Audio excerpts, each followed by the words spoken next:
Welcome to Ram Dass Here and Now. I'm Raghu Marcus, and we're back with Sharon Salzberg Part 2. And this is a talk that I've cut up for this podcast. It was a night that she came and did a weekend with us here in Asheville, North Carolina. And this part of the talk is about loving kindness, which in Pali is called metta. And Sharon is Sharon's really introduced loving kindness and metta in this country, absolutely, and is this is such an important practice, and also important to understand because when we talk about metta, loving kindness, as she says, this isn't about the love that is a medium of exchange that all of us know quite well. And it's not about, I'm going to love myself as long as I never make a mistake, the self-judging that going. So this is not what loving kindness is. This is not, loving kindness is not, this love is not foolish or weak. I mean, that's, she says that a lot. So this loving kindness is not a weak thing. Loving kindness is a powerful force, and metta. This is really the core description of it. Metta, loving kindness, is the spirit of friendship towards yourself. It's the spirit of friendship towards yourself. I mean, that is just so beautifully said. It's just terrific. And there's another. At one point, myself just listening, I was there, and then listening to it, of course, you get a whole other perspective. But at one point, I just thought, wow, the way that this comes together with my own familiarity with the Bhakti tradition, where I come from with Maharaji and Ram Das Krishnas and us, that lineage. And of course, we met Sharon way back then, just when we first met Maharaji. And, she's been just part of our family, as I said in the last podcast, for a very long time. But the way that it comes together is just really so sweet. It's just so sweet. And here, I'll show you what I mean. So, loving kindness, it's a deep sense of being connected to self. It's an inner abundance, and therefore connected to others. And it's not that you need to like everyone. That's not what it's about. But everyone in some way counts. Everyone in some way counts. We live in an interconnected universe. And interdependence is not necessarily romantic, but it's the truth of things, that our lives have something to do with one another. And, she then herself brought up this thing where Maharaji has said in the past, never throw anyone out of your heart. And so the incident, which actually Ram Dass just recently told the story at a retreat we just had, the incident was that Maharaji, who used to tell us over and over and over, let go of anger. Anger, don't get angry. Really, that was one of the four major impediments to freedom. Anger. Anger is, I am all too familiar, so this is all roost right at home for me. So, anyhow, so one day we were in the back of the ashram. There was a front courtyard and backyard. In the back were rooms and so on where we used to take rest and all. And there was one building where Ram Dass was on the upstairs part, and he looked out the window and he could see Maharaji sitting out there, and he was absolutely screaming at this guy,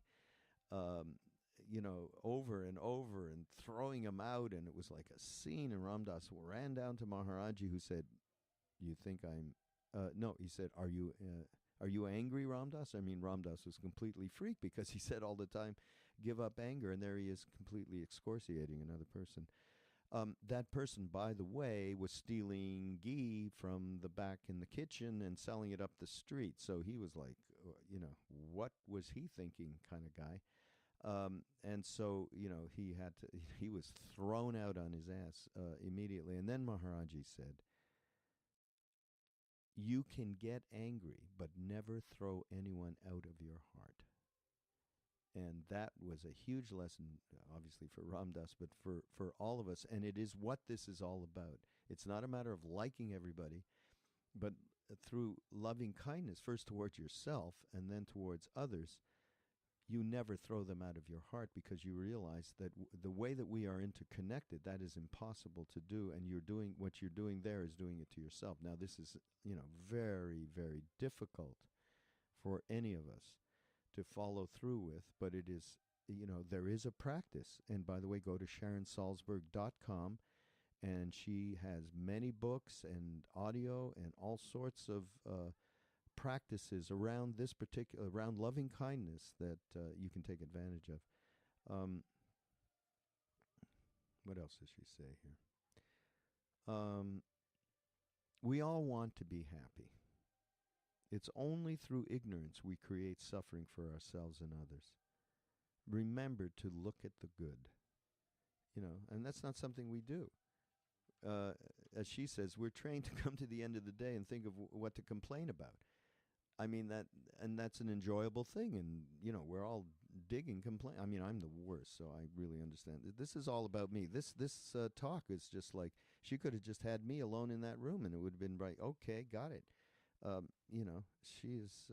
And by the way, another thing, how we were talking, or I was talking before, about how this stuff gets connected between Buddhism and Bhakti, and how we've been so interconnected. Not with just Sharon. We just did a thing with Jack Kornfield, and then Joseph Goldstein has been very much connected to us as well. So, but Maharaji did say at one point, see everything for the good.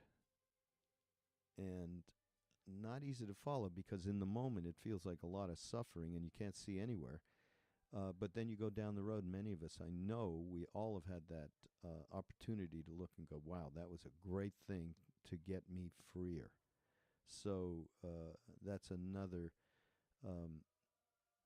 something around, it's around, intention. This is something, actually, in talking with Jack Kornfield, we did a podcast with him, which you'll hear maybe on mindrollingpodcast.com in the next short while. And it was, we talked a lot about intention. It's just like, based on all of the realization of this interdependence,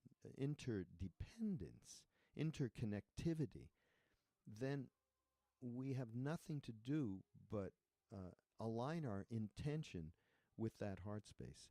And this is really what loving kindness practice is all about. And it is something that has been tremendously helpful. I mean, I have been involved. I met, Sharon in those days in Bodh Gaya at these,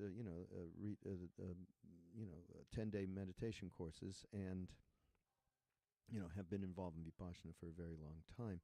But only upon coming back to America and then knowing Sharon here, only then did I really get introduced to loving kindness meditation. And it is more relevant now than ever with what is going on in this world, and how we are so hooked up electronically, and how we could take advantage of something like this and share something like this. So it's really, please do go to her website, sharonsalzberg.com. And and those books, I mean, obviously, we'd love for you to come through the Amazon portal on ramdas.org, and through that, whatever you buy, we get a tiny piece of, but it helps support what we're trying to do here. And then furthering that idea, we've been doing a crowdfunding campaign for the last couple of months. We're on the last week of it. It's going to end just a few days before Christmas, and hopefully you'll hear this. You'll have a week still or something like that to still be able to get on and support. urgencynetwork.org/BeHereNow, or you can go to ramdas.org and just enter through one of the banners up on the home page, and you get a chance to win a 3-day retreat, personal retreat with Ram Dass, all expenses paid, meaning airfare and everything. And and in that way, you will also help support us. This is just these podcasts and the 45, 50 years of history that we have on videotape, audio tape, and God knows, we need to digitize it. We need to log it and archive it and make it available, with tremendous, finite searches that everyone can find loving kindness, for instance. So please do support that if you can in this last week. And here is Sharon. Enough of that. Well, it's important, though. And here's Sharon Salzberg, the second part of her talk in Asheville of just about a month, 6 weeks ago or so. And it's on Ram Dass, Here and Now. I want to say a little bit more about loving kindness, and then we can just hang out and have a discussion. So in addition to this kind of quiet way that loving kindness and compassion can develop, there are certainly practices that are specifically dedicated to trying to deepen those qualities, and that's what we'll do a lot of tomorrow. The word loving kindness itself is kind of peculiar, I know. It's a translation. It's the most common translation of this word in the Buddhist tradition, metta, M-E-T-T-A. Those of you, I know some of you have been to the retreat center I co-founded in Massachusetts, the Insight Meditation Society, or our literature may be here. It tends to follow me around. And then it's a large brick building with white pillars, and it has this word up above, metta, M-E-T-T-A. We moved in 1976. I came back from India in 1974. And we co-founded, Joseph Goldstein, Jack Kornfield, and I co-founded the Retreat Center in 1976. And at the time we bought it, it was a Catholic novitiate.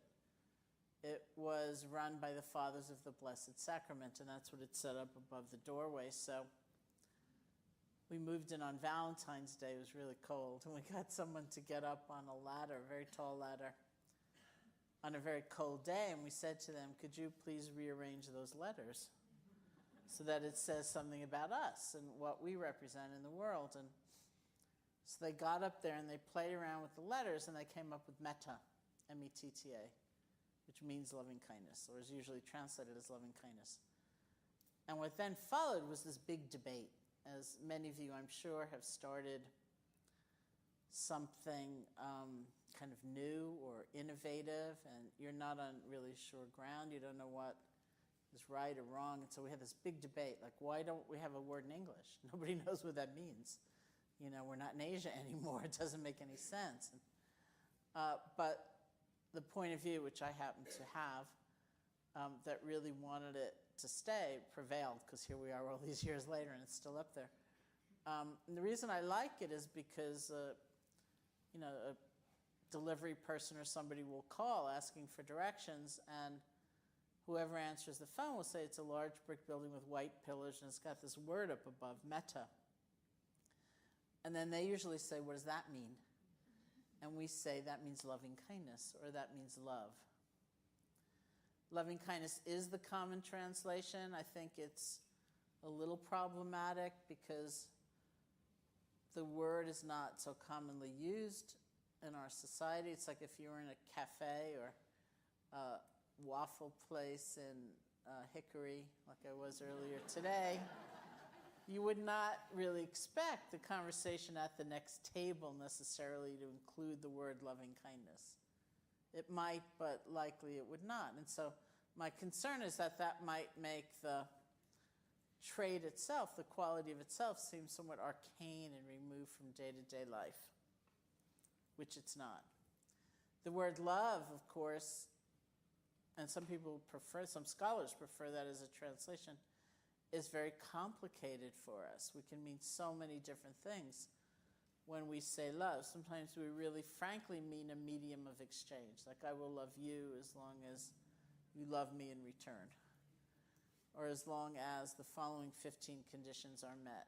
I once used that example somewhere, and someone in the room called out only 15 conditions, so I will love you as long as, or I will love myself as long as I never make a mistake, right?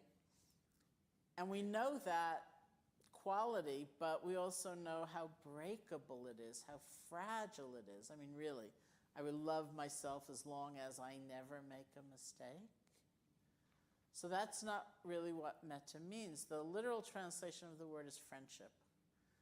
So it means having a spirit of friendship toward yourself, toward others, toward life itself. That doesn't mean complacency, it doesn't mean passivity, it doesn't mean you don't have values, it doesn't mean you're not strong or even forceful.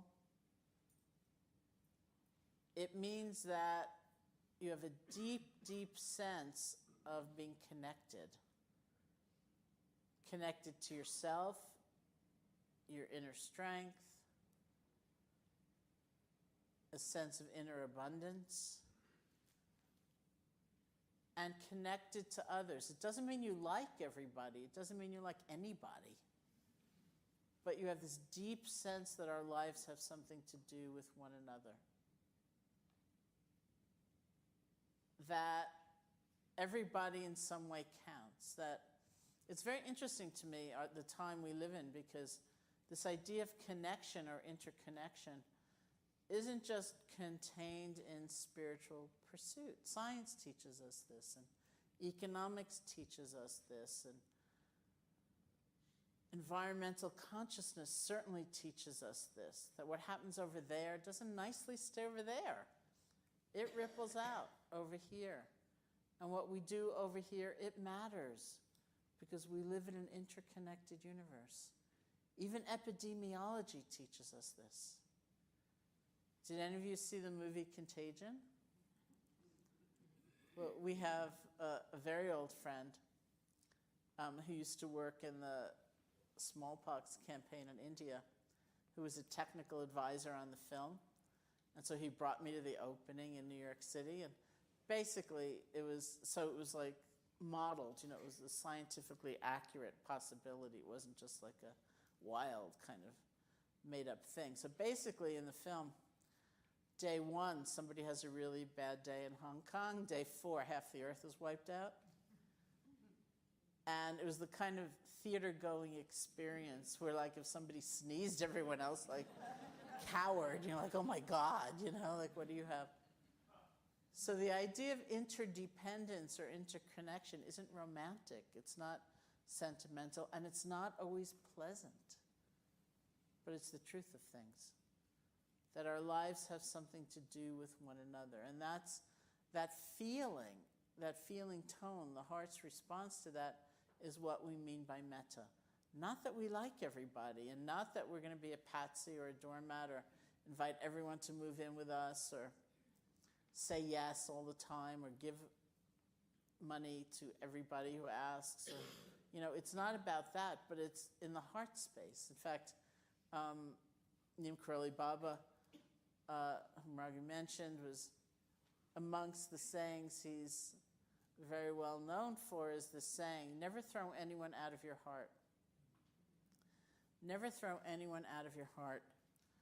And one of my colleagues, this friend, Sylvia Borstein, had a kind of addendum to that where she said, never throw anyone out of your heart. You might throw them out of your life, but never throw them out of your heart. We don't know what we will decide through discernment is the best course of action to take in a particular circumstance, in a particular context. Maybe it's really mellow and sweet. Maybe it's really fierce and, very with strong boundaries and saying no. We don't know that. But the heart space can be one of inclusion and caring.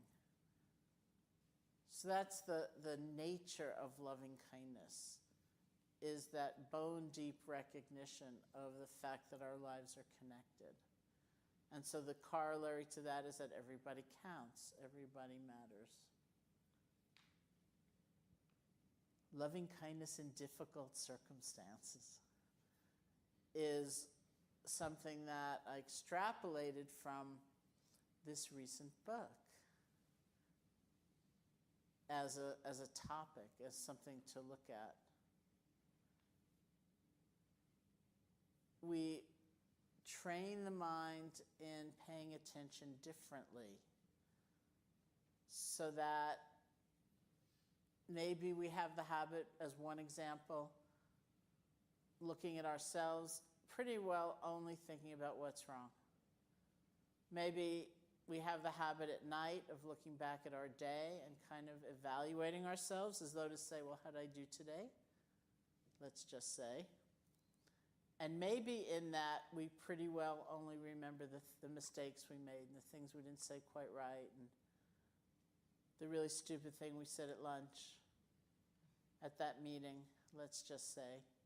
Perhaps so much so that our whole sense of who we are and all that we will ever be just collapses around that really stupid thing we said at lunch at the meeting. So the process of loving kindness is like stretching. It's like almost like saying, anything good happened today? Any good within me? It's not delusional and it's not phony. It's not make-believe. It's not like saying, oh, what a brilliant and witty thing I said at lunch at the meeting. Maybe it was really stupid. And there are consequences for that. But that's not all that we are ever. So it's that collapse, that over-identification that we're challenging. So that's the practice, is to stretch. Not to ignore and say, oh, I was perfect, but to include that which may get very little airtime. The good within us, the good in others. And if we can't see the good in others, then to remember, we all want to be happy. We actually all want to be happy. And it's through ignorance that we do the things that can create so much suffering for ourselves and for others. But we all really want to be happy. There's so much that we share in life.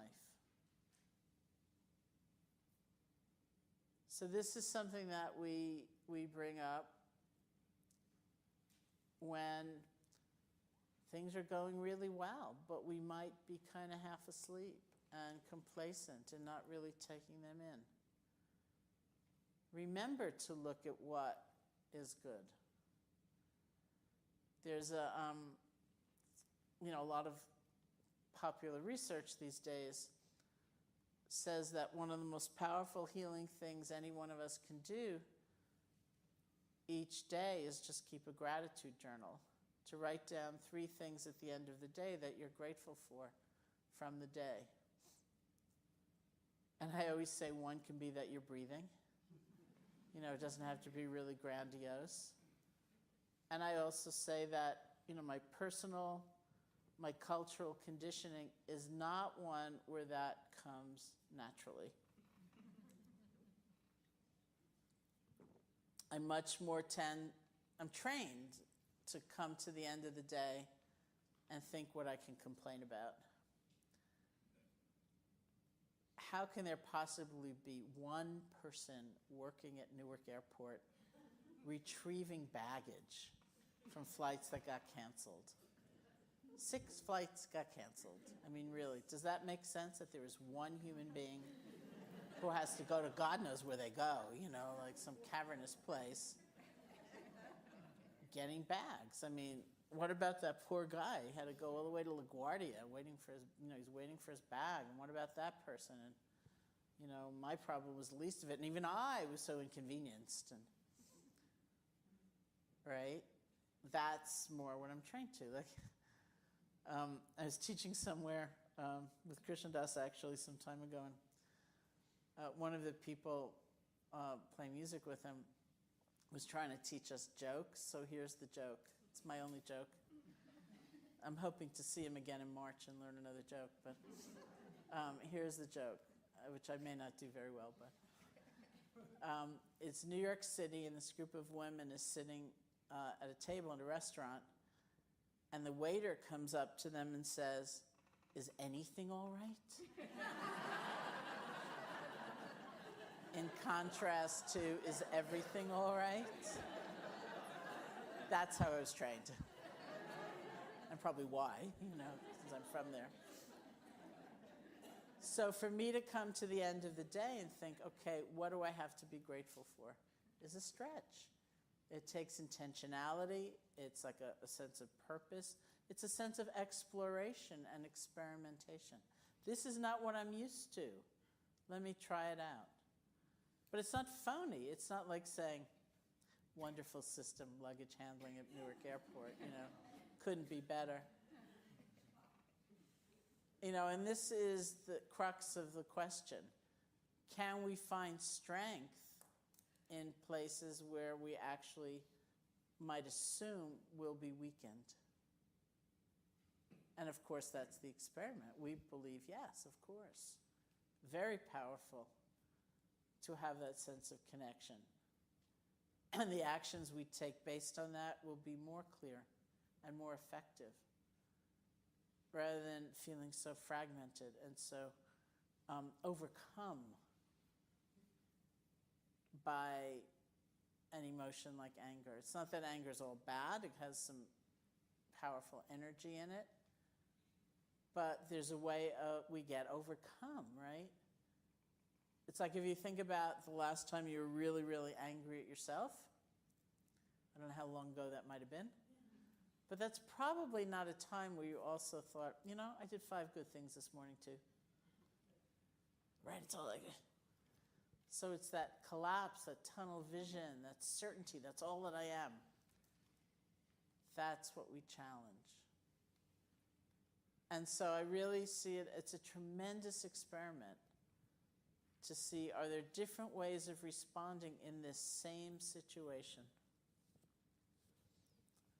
And to give it a shot. It is very interesting. It's not like we will always get what we want and it will always be so magnificent, because life is life. It's mixed. But we will be a whole lot happier. And also be coming from a place of much greater truth. It was so great for me yesterday seeing that Buddhist monk. First, his line was like 5 times longer than mine, and mine was long enough. But, the way the lines goes is like every once in a while we'd be like approaching, because you have to go through those ropes things. And, so every once in a while he'd be coming toward me, then I'd see him going away, and then he'd be coming toward me. It's like, oh, right, that's a possibility. And then he'd be going away. And there it was, in this sea of people, like screaming and freaking out. And I can understand the freak out. I thought, it seemed like a good idea to go to Asheville.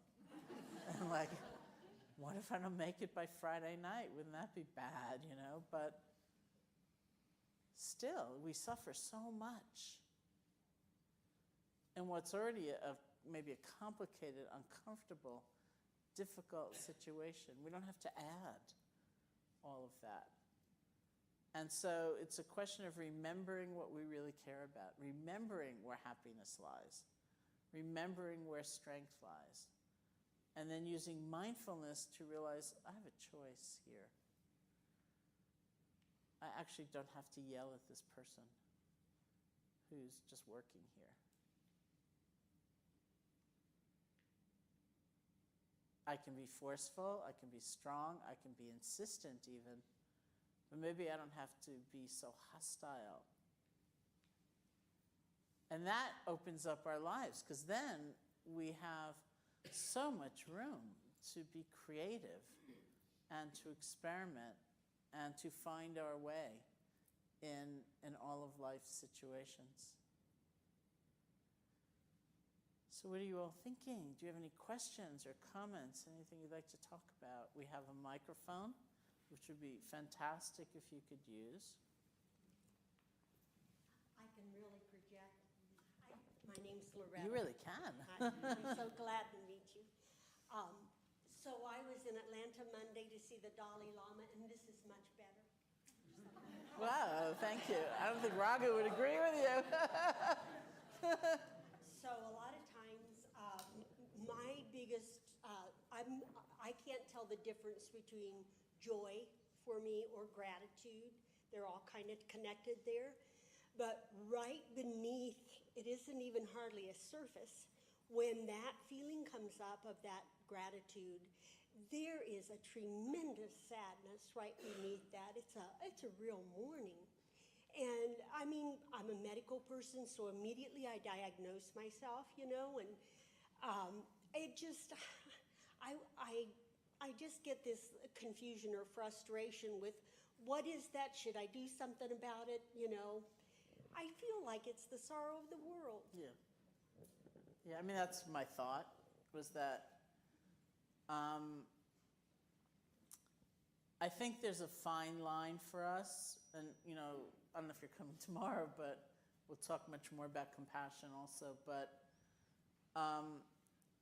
there's a lot of poignancy in this life that we have this joy, and maybe everyone has the potential, but not everyone has the access internally or externally. People can have so much and feel so impoverished. People can live, if everybody really wants to be happy, which I believe, it's also clear not everyone is living in a way that will accomplish that. It's a little bit like knowing someone who says they're really lonely, and then you watch how they speak to people who try to help them out, and you think, well, no wonder. But it's so poignant, because that urge to connect and be happy is genuine, but they just can't figure out how to make it work. There is a kind of sorrow, I think, that waking up brings us to. But when it gets too much, then we get depleted. Because we're refusing to connect to our own joy, or we're feeling too responsible sometimes to make it all better, which we can't. It's like we can do what we can do, but we can't just say poof, it's all better. So that is also an exploration in itself. It's like, where's that line, and can we learn the felt sense, the visceral sense of going over the line and then coming back? It's like, of course, today my favorite part of being on the airplane, like for many people, are the safety announcements that are so commonly used in kind of spiritual discourse these days, where the flight attendant says, in the event of cabin pressure dropping and the oxygen mask comes down, put your own on first before you try to help anybody else. It's like that's something we often forget. And just as an image, as an idea, so many of my colleagues use it and write about it and so on. I said to somebody once, I think I can't say it anymore because it's just become a cliche, put your own oxygen mask on first. And then the person I was talking to told me this story. She said, I was just on an airplane and they made that announcement, and the person in the seat next to me said, I could never do that. And I thought, oh, maybe I can keep using it, all right. So it's all in there. I think that's all part of it in some way. Thank you.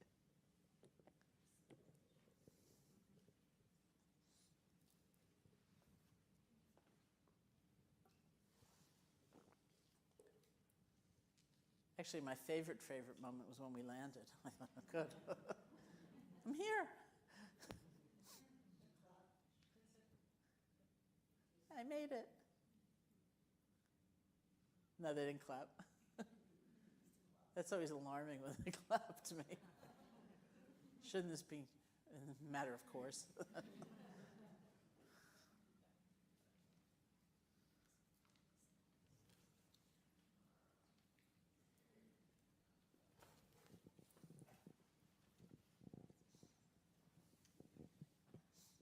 Hi, Sharon. Hi. I have a question about practice. And one of the things I noticed, after practicing for some time, is that in concentration practice, it's like I'm having a hard time finding the balance between being too concentrated and not concentrated enough. Mm-hmm. And it's a metaphor for my life anyway. But I wonder, how to work with that. Because sometimes, even tonight, I found myself almost sweating, with concentrating on my breath. And so I wonder how to let loose of that a little bit, finding that balance. Well, as you know, I'm sure the essence is balance. And there are ways we could be working with being very present, but without being tight. Like I was once teaching somewhere, it was a non-residential weekend, and it was Saturday morning. And I use the word concentration because that's the word. I've been using it for 40 years. It's the common translation. And somebody came up to me and he said, how much money would it take for me to offer you for you to promise not to use the word concentration again for the rest of this weekend? And I said, let's talk. And so clearly for him, concentration meant something like really tight, like, drive your attention into the breath and hold on to it and resent and reject anything else that comes up. And I said, how would it be for you? Would it work for you if every time I said concentration, because that's just the way I'm used to saying it, you translated that in your mind to settle? Just settle. Or center. Or rest. And he said, that would work. And I said, you just saved yourself a lot of money.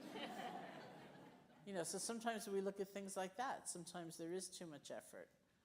And then you can just relax. The important thing to remember about everything is that we're always going to have to begin again, and that's okay. We would all like the perfect fix, like, okay, I relaxed, and then I stayed relaxed for the rest of my life. But it's unlikely. Mostly you'll have to remember again and remember again, but that's okay. That's not second best. That really is how the process works. It's probably how everything works, actually. And there are also ways in which it's almost like a specificity of that imbalance that could sometimes be the case. So, for example, when I was first practicing, one of the reasons, the many reasons it was very difficult for me, I realized, was that because almost as soon as this breath was happening, I was sort of mentally leaning forward to get ready for the next 50. And that habit of mind was something that existed in me, not just because I was sitting in a funny posture on the floor in India. That was very much my habit. I was very frightened. I was very wary. I was very guarded. I didn't know what might happen next. A lot had already happened to me in my life. And so for me, at that time, balance looked like settle back. Let the breath come to you. I used to say to myself, you're breathing anyway. All you need to do is feel it. Because I had so much performance anxiety, it's like I'd never done it before. And it's just like, settle back. Let the breath come to you.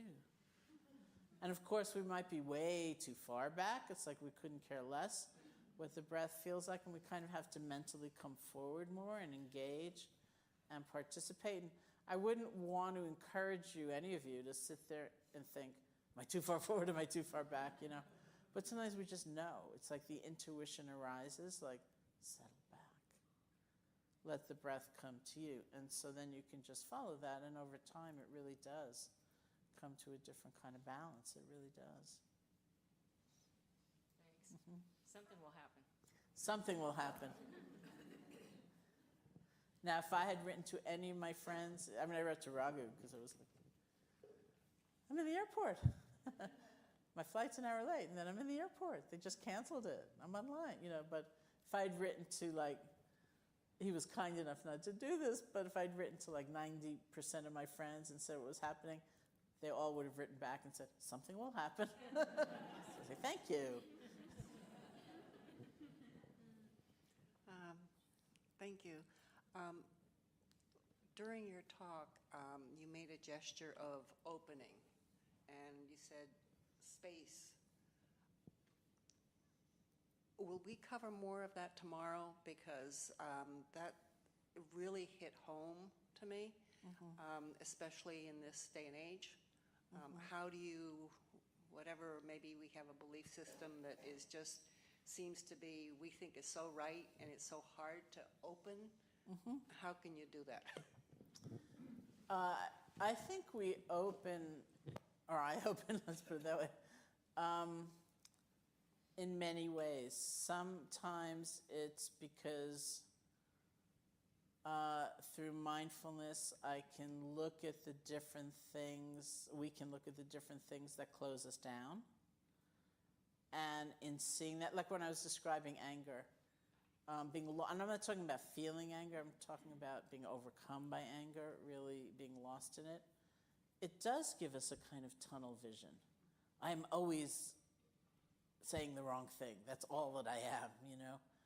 And if we can see that and let go of that, then we find space. So the example I commonly use is talking about looking at my own mind and looking at fear. And when of course, it's not easy to look at these things, but when we actually practice mindfulness and we can pay attention to them instead of just being, oh my God, you know, I've been practicing meditation for 40 years and I still feel this. It shouldn't be here. I spent all this money in therapy. Why is it still here? You know, but that's what the training is, to actually help us look.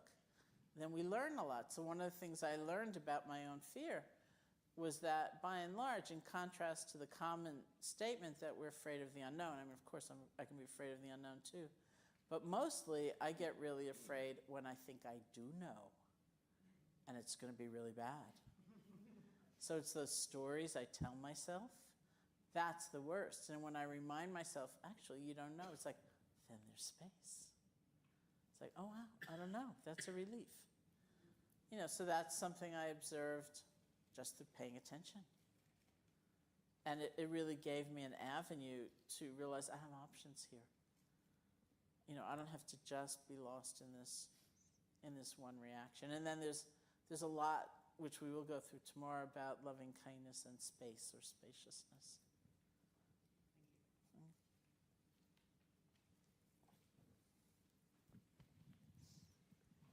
Oh, we have two.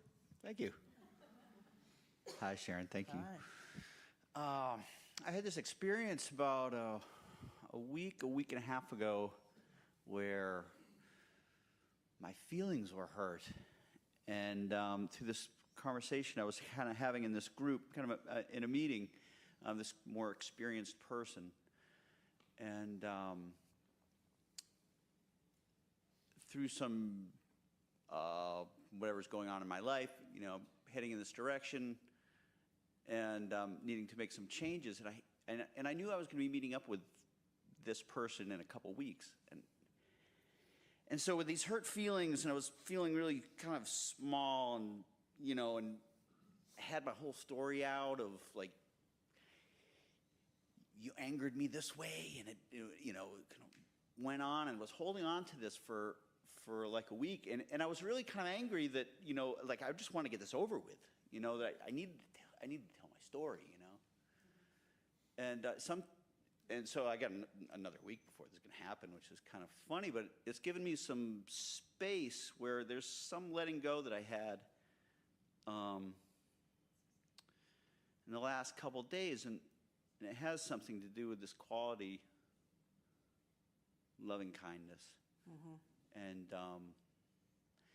you know, I guess it's really kind of difficult to, you know, hold on to what you feel like I need to, and what I need to just like, when I just need to be a part of it.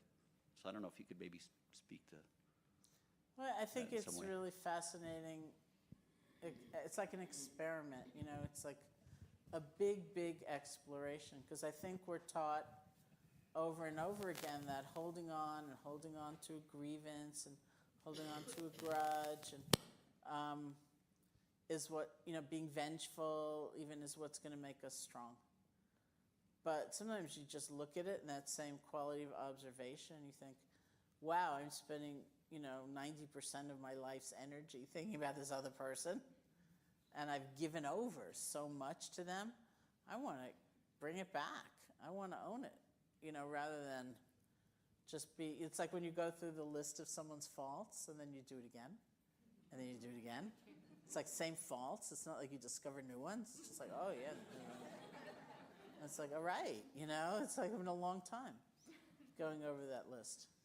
So some of it has to do with that. And some of it has to do with, and we will go over this much more tomorrow. It's like understanding that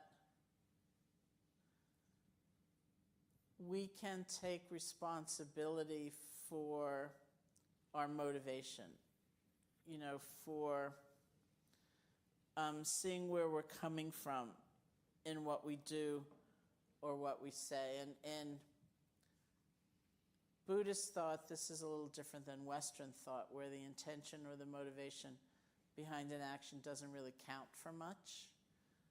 But in Eastern psychology, it's very, very crucial. Like if I reached down and picked this up and offered it to one of you, it's very nice. All anybody sees is my hand moving down and picking up an object and moving it forward, right? But what's in my heart that is sparking that action? Maybe I'm offering it to you because I like you and I want you to have it. Or maybe I'm offering it to you because the camera's going and I just gave this big talk on generosity and I want everyone to think I'm a really generous person. Or I see you have a coffee mug I really like and I think, well, hey, I'll give you this and you'll give me that. Or maybe, I'm offering it to you because I don't like you and I think, well, you're going to think this is filled with tea, carefully brewed and imbued with honey and lemon. It's just water, huh?